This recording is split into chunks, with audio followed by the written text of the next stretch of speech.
धनंजय मुंडे कोणत्याही चौकशीला तयार आहे, अजित पवार यांनी हे महत्त्वपूर्ण विधान केलंय। त्यामुळे धनंजय मुंडे हे कोणत्याही चौकशीला तयार असल्याचं महत्त्वपूर्ण विधान हे अजित पवार यांनी केलंय।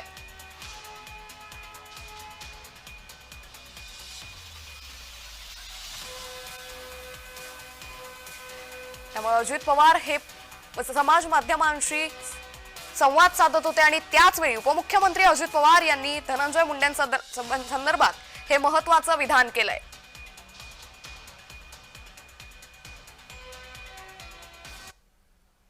धनंजय मुंडेंचं स्पष्ट मत आहे की माझा दुरान्वय देखील याच्याशी संबंध नाही।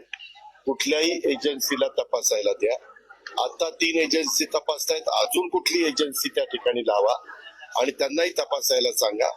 असं ज्यावेळेस ती व्यक्ती ठामपणे सांगते त्यावेळेस काम करत असताना कुणा दोषी नसणाऱ्यावर पण अन्याय होता कामा नये।